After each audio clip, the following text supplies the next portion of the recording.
3,300 years ago, on a battlefield in what's now Turkey, a soldier raises a sword unlike anything his enemy has ever seen. It's not bronze. It doesn't bend on impact. It doesn't need resharpening every hour of fighting. It's iron, and the army holding it is about to become one of the most feared military powers on Earth. Not because they had more soldiers, not because they had better tactics, but because of the metal in their hands. That soldier belonged to the Hittites, and what they were holding wasn't just a weapon. It was a monopoly, and what happened next changed the balance of power across the entire ancient world. Here's the question this video actually answers. How many major turns in human history? Empires rising, empires collapsing, entire civilizations getting wiped off the map came down to one specific weapon showing up at exactly the wrong moment for whoever didn't have it yet?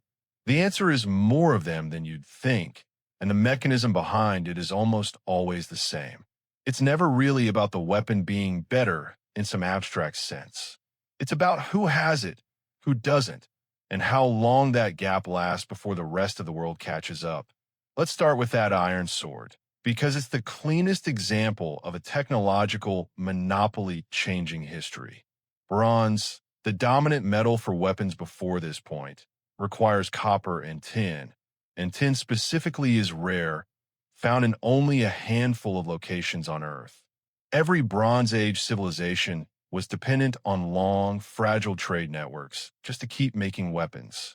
Iron, or by contrast, is everywhere. It's one of the most common elements in the Earth's crust. The problem was never availability. The problem was heat. Smelting iron requires significantly higher temperatures than bronze.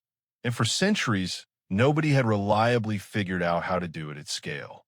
The Hittites, somewhere around 1400 BC, cracked that problem, and for a while, they didn't just have a slightly better weapon. They had the only reliable iron-working technology on the planet, and they guarded that secret aggressively. Archaeological correspondence between Hittite kings and neighboring rulers shows requests for iron being explicitly denied, sometimes with polite excuses, sometimes not so polite. This wasn't a small tactical edge. This was one civilization holding, functionally, the only patent on a superior weapons technology in a world where military dominance often decided which cultures got to survive, expand, or simply keep existing on the map at all. Then, around 1200 BC, the Hittite Empire collapsed, for reasons historians still debate, tied into a broader civilizational collapse across the Eastern Mediterranean. And here's the part that actually matters for this story. Once the empire that had been sitting on iron-working secrets fell apart, those skilled smiths didn't disappear. They scattered. Iron-working knowledge spread rapidly across the region in the following century, and the entire ancient world transitioned into what we now literally call the Iron Age. A monopoly held together by political control, once that control vanished, became public knowledge almost overnight, and it reshaped warfare, farming, and construction across 3 continents. Let's jump forward to a weapon that didn't just change a battle. It ended a battle formation that had dominated European warfare for centuries: the crossbow. Medieval knights on horseback, protected by expensive armor, backed by years of specialized training, were, for a long time, close to unstoppable on a European battlefield.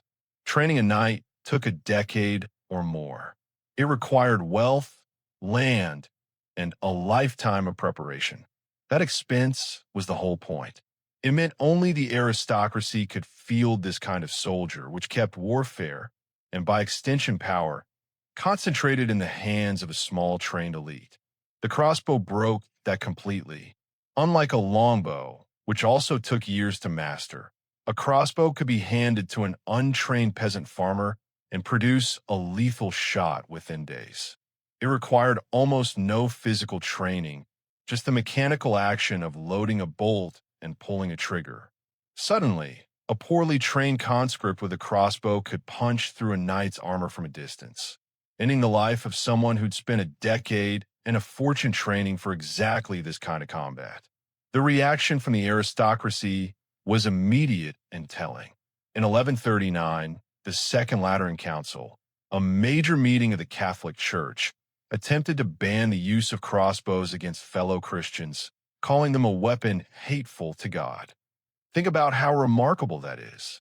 An entire religious institution tried to outlaw a piece of military technology, not because it was more brutal in some abstract moral sense. Swords and maces were plenty brutal, but because it collapsed centuries of carefully maintained military and social hierarchy in a single afternoon of practical use. The ban obviously failed. Weapons that democratize lethal force at scale don't stay banned for long once everyone realizes what they can do. Here's a detail that should genuinely surprise you. The crossbow's core innovation wasn't really about power. A skilled longbowman could actually shoot faster and, in trained hands, sometimes hit harder. The crossbow's real innovation was skill compression. It took a lethal capability that used to require a decade of training and compressed it down to an afternoon. That compression, not the mechanism itself, is what actually terrified medieval elites, because it meant their expensive, decade-long investment in becoming an elite warrior could be neutralized by someone who'd never held a weapon before that morning. Now let's talk about a weapon that didn't just change battles. It changed the shape of the entire planet's political map: gunpowder. Gunpowder was developed in China, initially for fireworks and ceremonial use, not weapons, sometime around the 9th century. For a while, it stayed mostly in that lane, alchemical curiosity more than military tool. But once someone figured out you could pack that same chemical reaction into a metal tube and launch a projectile with it, everything changed, and it changed unevenly, which is the actual key to this story. Early cannons were slow, unreliable, and genuinely dangerous to the people firing them. But here's the thing about gunpowder weapons that made them different from swords or crossbows. A cannon could break through a castle wall that had protected a ruling family for 300 years, walls that represented the accumulated defensive technology of medieval Europe in an afternoon. Entire political systems in Europe had been built around the assumption that a well-fortified castle was functionally unconquerable by a small attacking force. Gunpowder artillery erased that assumption within a couple of generations. Feudal lords whose power had rested on unassailable fortifications suddenly found those fortifications obsolete, and centralized monarchies, who could afford to build and maintain expensive cannon foundries, gained a decisive advantage over smaller, poorer feudal holdouts. Some historians directly credit gunpowder artillery with accelerating the collapse of feudalism in Western Europe and the rise of centralized nation-states, because the old defensive logic that had protected fragmented, decentralized power for centuries simply stopped working. And this is where the story gets uncomfortable, because gunpowder's biggest historical impact wasn't in Europe fighting itself. It was in what happened when European gunpowder weapons met civilizations that hadn't developed them yet, or hadn't developed them at the same military scale. The technological gap in firearms and cannon technology became one of the core enablers of European colonial expansion across the Americas, Africa, and parts of Asia, allowing relatively small forces to defeat vastly larger opposing armies in ways that would have been unthinkable with matched weapons technology on both sides. That gap wasn't permanent, but for a critical window measured in centuries, it reshaped the entire distribution of global power, and the consequences of that window are still visible on a map of the modern world today. Let's go back further to a weapon that's almost comically simple compared to gunpowder, but was arguably just as historically decisive: the composite bow, specifically as used by Mongol horse archers. A basic wooden bow is limited by the length and flexibility of a single piece of wood. The composite bow, layering wood, horn, and sinew together, could store dramatically more energy in a much shorter frame, which mattered enormously for one specific reason. It could be fired accurately from horseback at a full gallop, something a full-length traditional bow simply couldn't do. Combine that weapon with Mongol horsemanship, arguably the most skilled mounted warfare tradition in human history at that point, and you get an army that could outshoot, outmaneuver, and outrun essentially any infantry-based force it encountered. The Mongol Empire, built substantially on this weapons and mobility combination, became the largest contiguous land empire in human history, stretching from Korea to Eastern Europe. Entire cities that had stood for centuries fell within days of a Mongol army's arrival, not primarily because of superior numbers. Mongol armies were frequently smaller than the forces they defeated, but because of a fundamental mismatch in mobility and range lethality that opposing military doctrines simply hadn't been built to counter.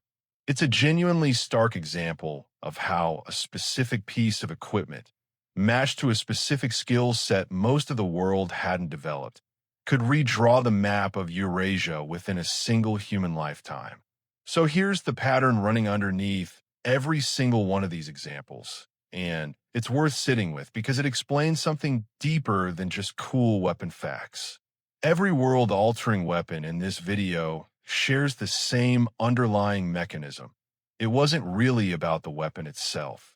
It was about an asymmetry, a gap between who had access to a capability and who didn't, combined with how long that gap persisted before it closed. Iron mattered because of a controlled monopoly on smelting technology. The crossbow mattered because it collapsed a training-based hierarchy almost overnight. Gunpowder mattered because it broke both an internal European power structure and, more consequentially, created a temporary but historically massive gap between civilizations that had it and civilizations that didn't. The composite bow mattered because it paired a specific piece of equipment with a specific skill nobody else on the battlefield had trained for. None of these weapons stayed exclusive forever. That's actually the other half of the pattern. Every single one of these advantages eventually closed. Iron working knowledge spread once Hittite political control collapsed.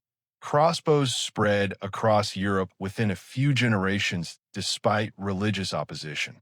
Gunpowder technology spread globally, and by the 19th and 20th centuries, many of the civilizations that had once been on the losing end of that technological gap had not just closed it, but in some cases surpassed the countries that originally held it. Composite bow technology and mounted archery tactics eventually got studied, countered, and adapted by the very civilizations the Mongols had once overrun. Which means the actual lesson buried in every one of these stories isn't invent the best weapon and win forever. It's that military technological advantages are functionally temporary loans from history, not permanent possessions.